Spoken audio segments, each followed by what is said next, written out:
Estamos nuevamente con una persona que nos ha acompañado en ocasiones anteriores para hablar de un tema apasionante. Puede que uno sea amigo o no sea amigo de la China. Lo único es que no puede uno desconocer la importancia de la China, la importancia que históricamente ha tenido la China, la importancia que hoy tiene la China y que va a tener hacia el futuro. Indudablemente esta es una realidad consolidada que, como dicen, llegó para quedarse y no para quedarse pasivamente, para ser un actor muy eficiente con unos lineamientos claros de acción, porque si algo tienen los chinos a lo largo de su larga historia es la capacidad de planear. En China no se improvisa, en China cada paso se va dando y tiene un sentido.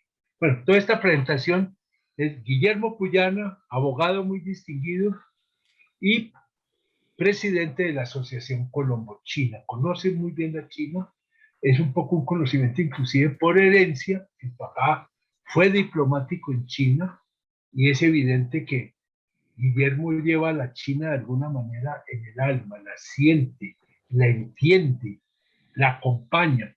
Y yo quisiera que parte de ese contacto que tiene, esa vivencia que tiene Guillermo con la China, nos lo pudiera transmitir.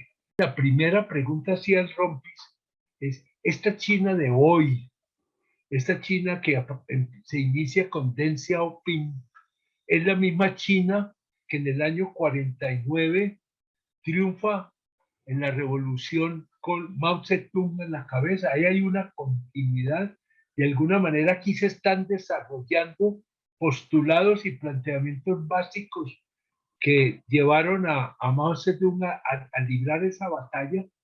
Vos me hablabas ahora de una guerra de 100 años, un siglo. Yo no tengo la idea de que fueron 10, 15, 20 años, un siglo, hasta lograr la independencia, derrotar toda esa estructura feudal, consolidarse en su ser verdadero como China. Ahí hay continuidad, ahí hay rompimiento, ahí hay transformaciones. ¿Cómo la ves? ¿Cómo nos lo planteas? Definitivamente hay una continuidad en tres aspectos, en muchos aspectos, pero hay tres fundamentales que son los propósitos de por qué se hace la revolución del 49, que es derrotar el feudalismo, que tiene que ver con la pobreza nacional, la corrupción interna, la división social. Es una revolución antifeudal, es una revolución anticolonialista para expulsar a las potencias extranjeras y de su influencia nefasta pues, en el territorio chino desde la Primera Guerra del Opio, y es una revolución también nacionalista y patriótica en el sentido de que busca recuperar la unidad de China, que es un concepto muy pesado en la en la historia y en la mentalidad china. El concepto de unidad como factor del progreso, de la armonía, de la estabilidad, para ellos es esencial.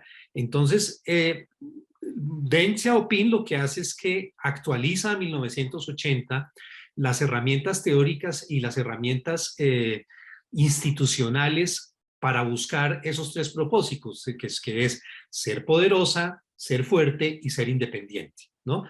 Y hoy lo que vemos es entonces una actualización de eso a un contexto internacional en el que la relevancia de China se ha reafirmado, pues porque digamos, muy poca gente realmente dudaba en 1970 que China fuera un país importante, a pesar de que no era un país rico. Por eso es que China recupera la representación en las Naciones Unidas.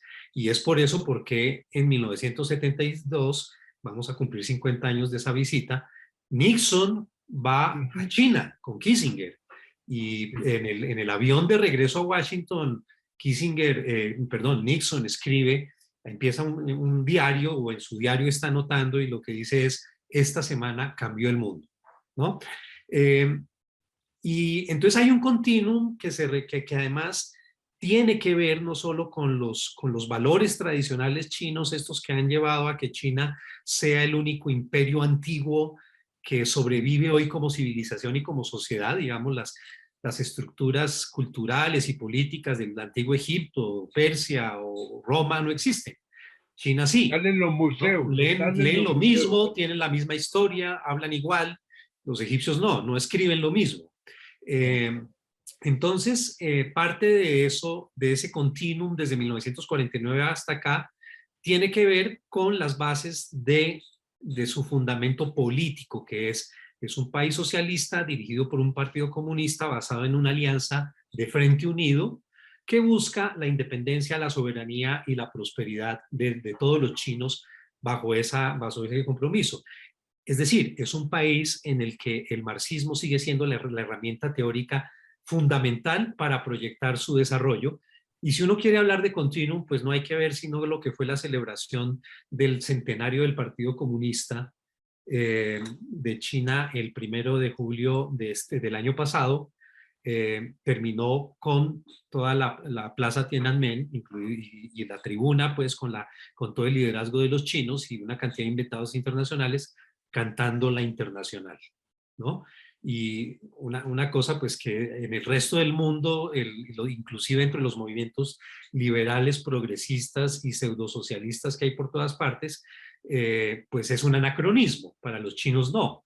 Para los chinos el marxismo, en la medida en que se entienda como una herramienta teórica muy refinada, muy sofisticada, que hay que adaptarla a los cambios históricos, pues para ellos sigue siendo incomparable y sigue siendo el fundamento para la prosperidad y el poder que tienen los chinos hoy.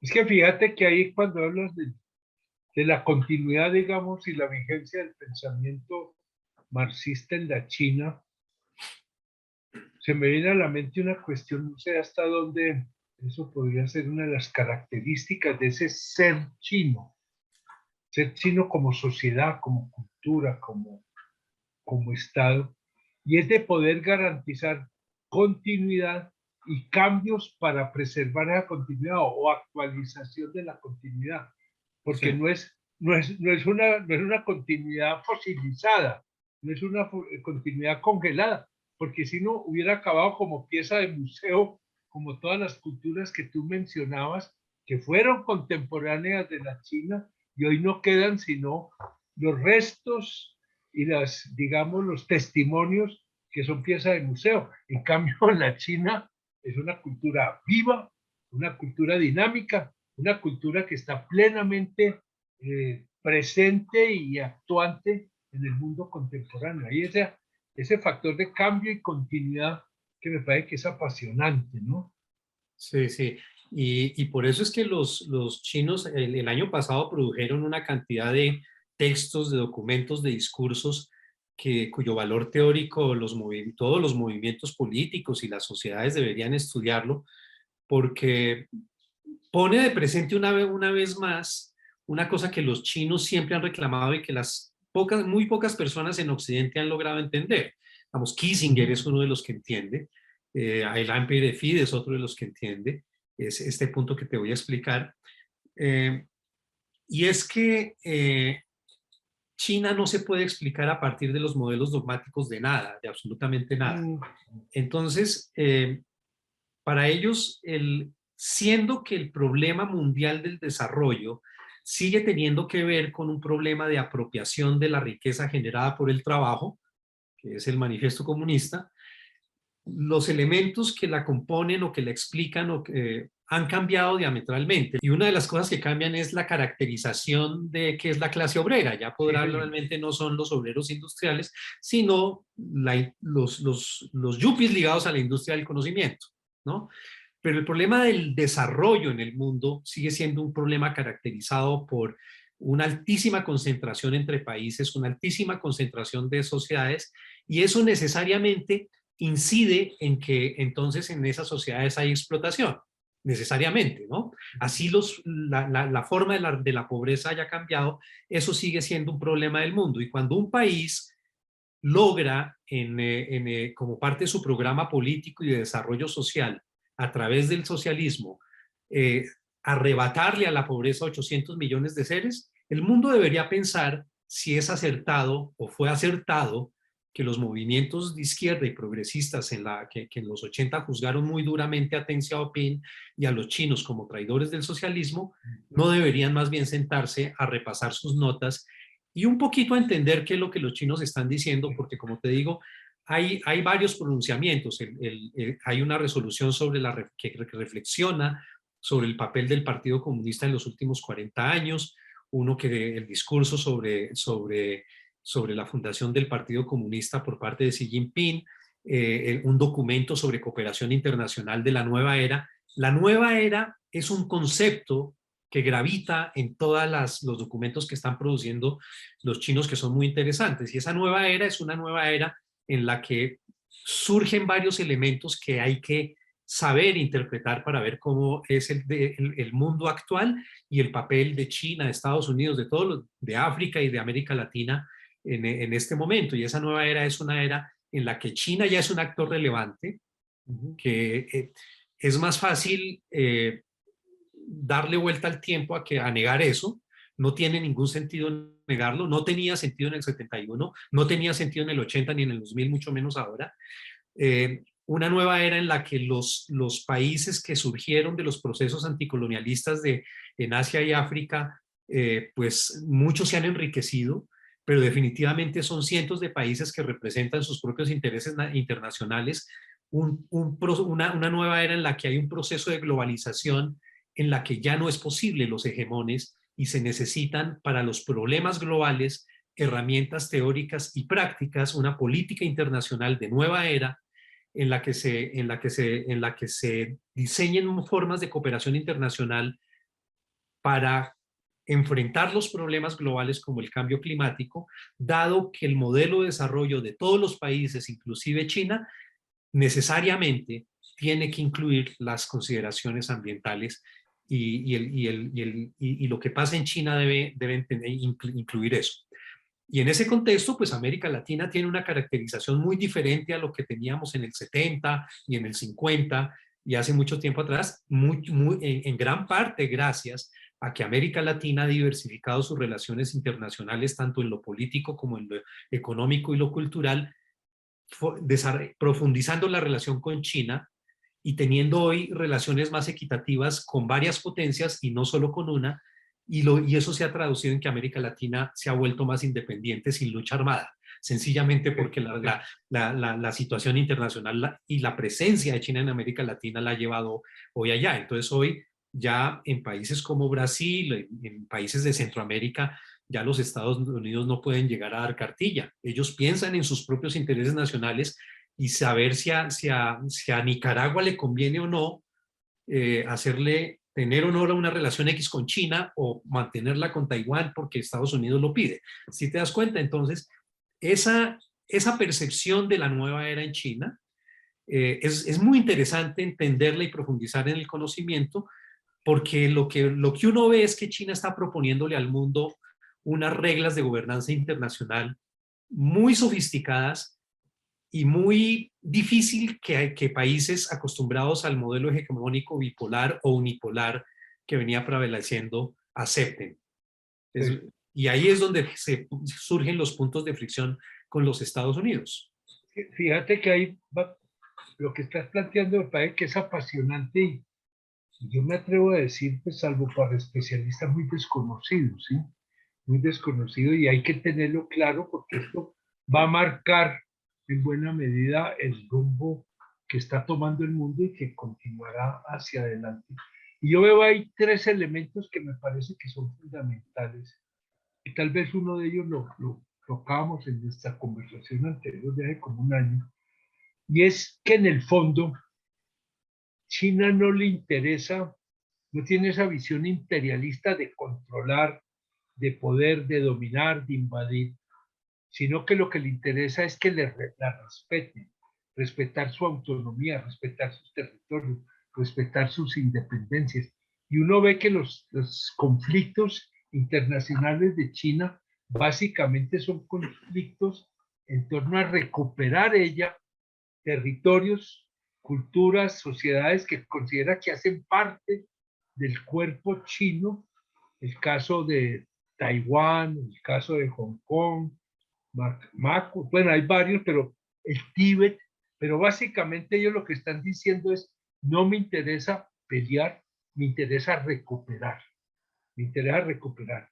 Estos territorios son chinos y han de regresar a la China. No tenemos afán, no tenemos afán y llevamos mucho tiempo, pero ahí yo creo que hay un elemento de política internacional china que es distinto a esa visión imperialista de invasión, de controlar, de capturar tierras. Ellos están más bien recuperemos elementos que han sido parte integral de China y regresarán a la China. Yo creo que eso es bien interesante porque los imperialismos que hemos conocido no son imperialismos de defensa y de recuperación, sino de invasión, ¿cierto?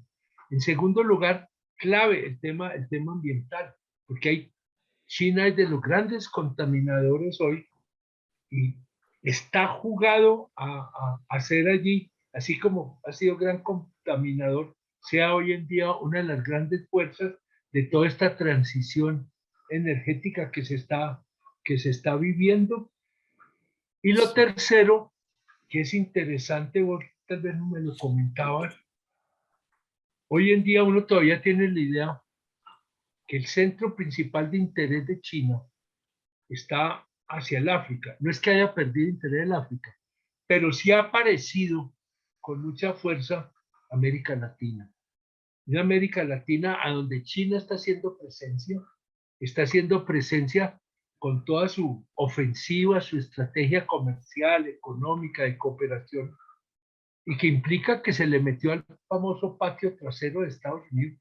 Y eso es un cambio en la correlación de fuerzas fundamental.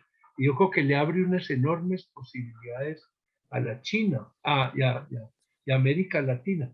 Todo esto haría parte de toda esta nueva era bajo el signo chino. Es una nueva era, además es muy chino como concepto, ¿no? Sí, mira, en los tres puntos para ver si los desarrollamos más o menos sintéticamente. En efecto, China busca restablecer la soberanía perdida desde los tratados desiguales Sí. con base en aquello que Mao formuló en 1949. ¿Qué quiere decir eso? Eso es muy importante porque resulta que desde los tratados desiguales hasta los 49, China perdieron una cantidad de territorios a manos de los japoneses, de los ingleses, de los americanos y de los rusos, que hoy algunos de esos territorios los chinos no los reclaman. Por ejemplo, Mongolia. Las autoridades de Taiwán sí quieren que Mongolia regrese a China. Pero si uno pensara en lo que fue la máxima extensión de la última dinastía, que es a la que saquean y despedazan, pues China tendría pretensiones de reclamación territorial sobre más de 2 millones de kilómetros cuadrados. Los rusos no tendrían Kamchatka, ¿no? Mongolia no sería un país, ¿no? Pero lo importante es que en efecto China básicamente, las polémicas relacionadas con China por parte de Occidente se refieren a territorios chinos. El Xinjiang es territorio chino, el Tíbet es territorio chino, bajo el parámetro que lo quieran ver, es territorio chino. Hong Kong, pues eso era un territorio invadido por los británicos y recuperado en el 97 para China, igual Macao, y lo único que queda por reunificar es Taiwán, porque eso tiene una política distinta. De resto, los chinos no le están reclamando nada a ningún país, no le han puesto un pie a Australia, con ningún ejército nunca, ni a Nueva Zelanda, y para ellos pues es una cosa muy extraña, y para la sociedad china y los jóvenes chinos, pues es un absurdo que los australianos se estén aliando con los ingleses y con los americanos contra China, ¿no? Pero lo más importante de ahí tal vez, además de la legitimidad de la pretensión histórica de China, es que en 1972 por fin Occidente coge y dice, o Estados Unidos formula una política en relación con China que parte de la base de que hay que entender el problema histórico de China y tratar de establecer una relación de compromiso con China, y eso lo diseñan Nixon, Kissinger por parte de Estados Unidos y Mao y Zhou Enlai por parte de China. Y hoy lo que estamos viendo es que esa política de diálogo y de compromiso con China, que fue muy fructífera tanto para China como para Estados Unidos, como para Asia, como para el mundo, pues hoy la están imponiendo en entredicho con el tema de Taiwán. A los Estados Unidos, Taiwán les importa un bledo. A Estados Unidos Taiwán le importa en la medida en que es un puñal en el costado de los chinos. Eso para hablar de eso, ojalá en algún momento podamos Clarísimo, profundizar clarísimo.